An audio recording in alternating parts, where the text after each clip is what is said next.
मराठवाड्याच्या विकासाच्या हेतूने कुठे जातो आवाज संभाजीनगरात मंत्रिमंडळाची राज्य मंत्रिमंडळाची बैठक तत्कालीन मुख्यमंत्री एकनाथजी शिंदे उपमुख्यमंत्री तत्कालीन देवेंद्रजी फडणवीस यांच्या अध्यक्षतेखाली झालेली होती आणि या बैठकीमध्ये मराठवाड्याच्या विकासाचे काही विषयावर चर्चा होऊन काही विषयाला मान्यता देण्यात आलेली होती। आता या विषयाला 3 वर्ष पूर्ण होत आहेत। दरवर्षी सातत्यानं याविषयी आमच्या माध्यमातून मी स्वतः या सगळ्या घोषणेची काय स्थिती आहे हे जाणून घेत असतो आणि आजही माननीय विभागीय आयुक्तांशी चर्चा करण्यासाठी मी इथं आलेलो होतो आणि जे निर्णय मंत्रिमंडळाने घेतले होते मराठवाड्याच्या विकासाचे अनुशेषासंदर्भात याची स्थिती काय आहे ही जाणून घेतली।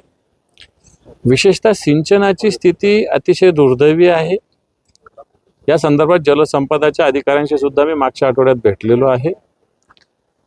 जो काही मराठवाडा वॉटर ग्रीड प्रकल्प असेल, नदीजोड प्रकल्प असेल, या सगळ्या प्रकल्पाला सातत्यानं सरकार मराठवाडा दुष्काळ मुक्त करू अशा प्रकारची घोषणा करत असतं, जाहिराती करत असतं, मतं मागत असतं।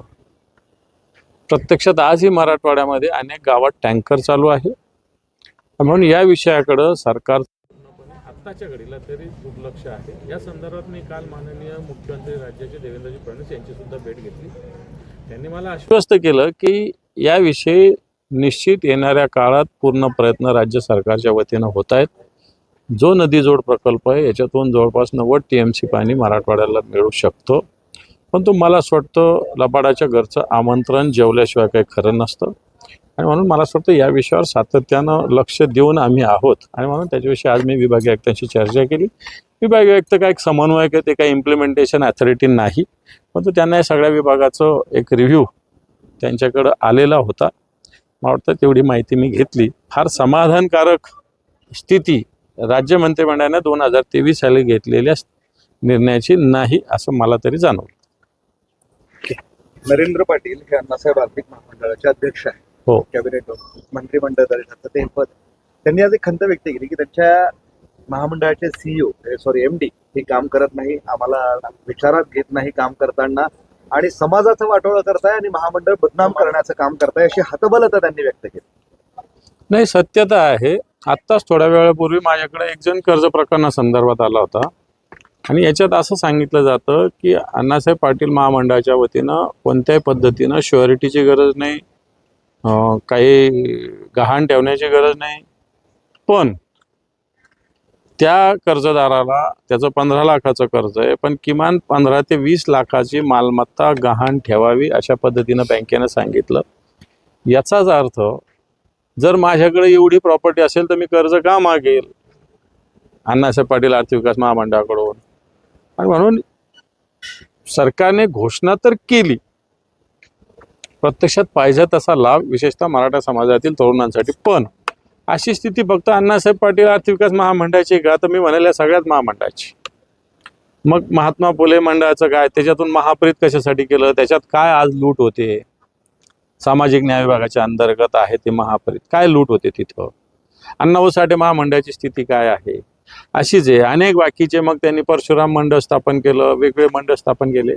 सरकारने फक्त घोषणेच्या माध्यमातून हे मंडळाची स्थापना आहे, प्रत्यक्षात या मंडळ अतिशय अपंग अवस्थेत आहे अशा प्रकारची स्थिती आहे। त्यामुळे जे काही अण्णासाहेब आर्थिक विकास महामंडळाचे अध्यक्ष नरेंद्र पाटील यांची व्यथा योग्य आहे।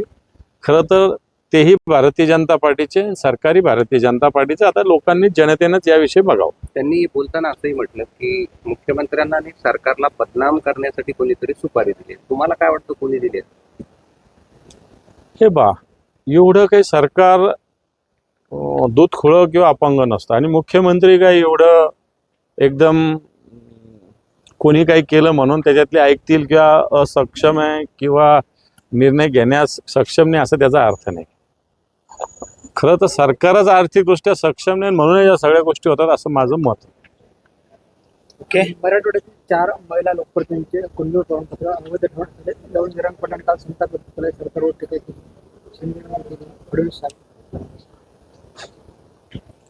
आता हे राजकीय आरक्षण त्याचं घ्यायचं की नाही का शैक्षणिक घ्यायचं त्याच्यासाठी झालं हा पण एक विचार करण्याचा वेळ आहे असं माझं याच्यातलं मत आहे. कारण आपण कुणबी प्रमाणपत्र हे खऱ्या अर्थानं शैक्षणिक हेतूनं शिक्षणासाठी नोकरीसाठी हे प्राप्त केलेलं आहे, निवडणुका लढविण्यासाठी नाही असं याच्यातलं माझं तरी मत आहे. हे व्यक्तिगत मत आहे माझं. ठीक आहे. ओके धन्यवाद.